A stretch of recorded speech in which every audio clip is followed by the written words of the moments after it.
دوستوں میں آپ سب کو اجاز نیوز میں خوش آمدید کہتا ہوں۔ آج کا ہمارا موضوع انڈیا میں پھیلتا ہوا وائرس ہے۔ یہ اس حد تک پھیل چکا ہے کہ پوری دنیا انڈیا کو ایک خطرناک ترین جگہ قرار دے رہی ہے۔ پوری دنیا انڈیا کے ساتھ اپنے رابطے منقطع کر رہی ہے تاکہ وہ اس وائرس کی گمگیر سے بچ سکے۔ آخر انڈیا میں یہ وائرس پھیلا کیوں؟ اس سوال کا جواب ڈھونڈنے کے لیے ہمیں فروری کے مہینے کا جائزہ لینا ہوگا۔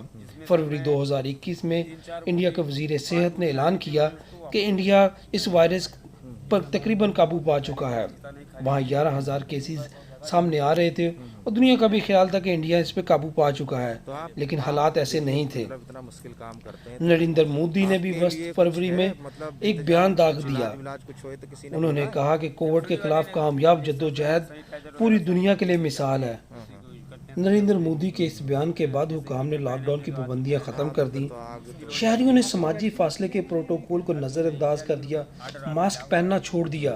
ماہرین کا کہنا ہے کہ موجودہ اضافے کی وجہ نیا وائرس اور لوگوں کی بڑی تعداد کا گھروں سے نکلنا ہے۔ بڑھتی نقل و حمل عمل اس بات کی نشاندہی ہے کہ موجودہ لہر میں زیادہ سے زیادہ نوجوان کیوں متاثر ہو رہے ہیں۔ یہی وہ لوگ ہیں جو اپنے گھروں کو تفریح کے لیے نکلے۔ اس وائرس سے بوڑھے لوگ کم متاثر ہو رہے ہیں۔ حالیہ اضافے سے یہ ظاہر ہوتا ہے حکومت رد عمل غیر مؤثر تھا۔ وائرس کی رفتار وسعت نے دوسری لہر کو انتہائی وحشی بنا دیا۔ بھارت میں نئے کیسز کی شرح میں سست روی کا کوئی اشارہ نہیں ہے۔ سائنسدانوں کو خدشہ ہے کہ مغربی بنگال میں وائرس کی نئی قسم اس سے بھی خطرناک ہو سکتی ہے۔ یاد رہے بنگال کے الیکشن میں نریندر مودی اور امیت شاہ نے بڑی بڑی ریلیوں سے خطاب کیا تھا۔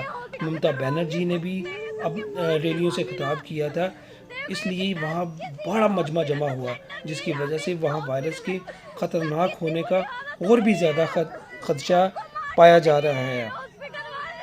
امریکی جریدہ فوربس نے لکھا کہ بھارت اس تباہ کن صورتحال پر دنیا کا رد عمل خاموش ہے۔ بھارت کے ساتھ سفری پابندیاں عائد کر دی گئی ہیں۔ تشویش کا اظہار تو کیا جا رہا ہے، لیکن مغربی رہنماؤں نے اس سے نمٹنے کے لیے بھارت کو کوئی قابل عمل منصوبہ نہیں دیا ہے۔ بھارت میں کمبھ کا میلہ بھی ہوا۔ یہ مذہبی میلہ تھا۔ چونکہ بی جے پی ایک مذہبی جماعت ہے اور نریندر مودی اسی جماعت سے بلونگ کرتے ہیں، اس لیے مذہبی جماعت کے اس میلے کو نہیں روکا گیا، جس میں لاکھوں کی تعداد میں لوگ شرکت کرتے ہیں اور وہ پورے انڈیا سے آتے ہیں۔ اس میلے کو بھی اس کے پھیلاؤ کی ایک اہم وجہ قرار دیا جا رہا ہے۔ بلومبرگ لکھتا ہے کہ زیادہ تر اموات جو دیہی علاقوں میں ہو رہی ہیں وہ رجسٹرڈ ہی نہیں ہیں۔ مجموعی ہلاکتوں میں 20 سے 30% کو طبی سرٹیفکیٹ دیا جا رہا ہے۔ اس کی وجہ ناقص ٹیسٹنگ اور صحت کا نظام ہے، جس نے بھارت میں ابتر صورتحال بنا دی ہے۔ دہلی میں ملٹری ہسپتال سمیت کسی بھی ہسپتال میں مریضوں کے لیے جگہ نہیں ہے۔ شمشان گھاٹوں میں اور قبرستانوں میں لوگوں کو دفنانے اور جلانے کے لیے کہیں پر لوگوں کو جگہ میسر نہیں مل رہی۔ گجرات میں وزیر اعظم نریندر مودی کی آبائی ریاست میں شمشان گھاٹوں کی بٹیاں زیادہ استعمال سے تقریباً پگھل چکی ہیں۔ اگرچہ بھارت نے جنوری میں بڑے پیمانے پر ویکسینیشن مہم چلائی تھی، لیکن اب اس سے بڑی قلت کا سامنا ہے، کیونکہ اس نے اس سال کے اوائل میں لاکھوں ویکسین بیرون ملک برآمد کی تھی۔ گزشتہ سال جب وبا پہلی بار بھارت میں پھیلی تو نئی دہلی نے تیزی سے کام کیا تھا، ملک گیر لاک ڈاؤن کا اعلان کیا اور اس کی ابتدائی لہر نسبتاً معمولی تھی۔ ستمبر میں اس کی ابتدائی عروج کے دوران یومیہ کیسز 1 لاکھ سے تجاوز نہیں کرتے تھے، یعنی زیادہ سے زیادہ 93,000 کیسز یومیہ سامنے آئے تھے، لیکن اب حالات پہلے سے بہت زیادہ دگرگوں ہیں۔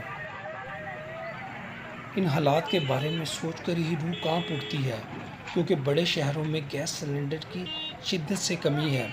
چھوٹے شہروں میں کیا صورتحال ہوگی اس کا آپ سوچ سکتے ہیں، لیکن اگر آپ دیہات کی صورتحال دیکھیں تو آپ کی روح کانپ اٹھے گی۔ جب بڑے شہروں میں گیس سلنڈر موجود نہیں ہے اور لوگ گیس کے نہ ملنے کی وجہ سے اموات کا شکار ہو رہے ہیں، تو چھوٹے شہروں میں کیا صورتحال ہوگی، اور اس کے بعد دیہات جہاں پر تو بالکل انڈیا میں کوئی دیہی سہولیات ہے ہی نہیں، وہاں کیا صورتحال ہوگی۔ یہ پوری دنیا کے لیے لمحہ فکریہ ہے کہ ایس او پیز پر عمل کیا جائے۔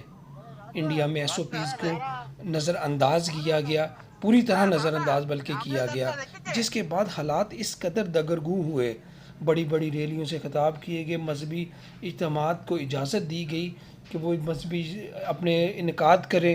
پھر اس کے بعد سب سے اہم ترین معاملہ ویکسین کا تھا۔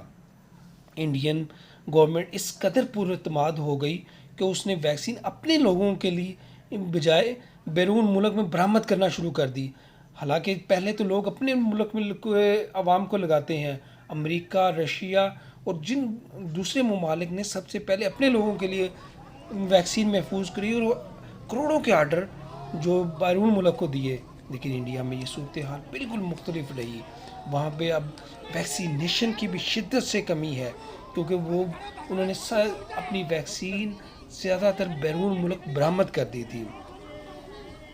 ان حالات میں ہم یہ دعا گو ہیں کہ انڈین عوام پر اللہ اپنی رحمت کرے، ان کے لیے آسانیاں پیدا کرے اور اس مشکل حالات میں ان کو نکالے، کیونکہ یہ انسانیت کا معاملہ ہے، کسی مذہب، مسلک یا کسی بھی چیز کا نہیں ہے۔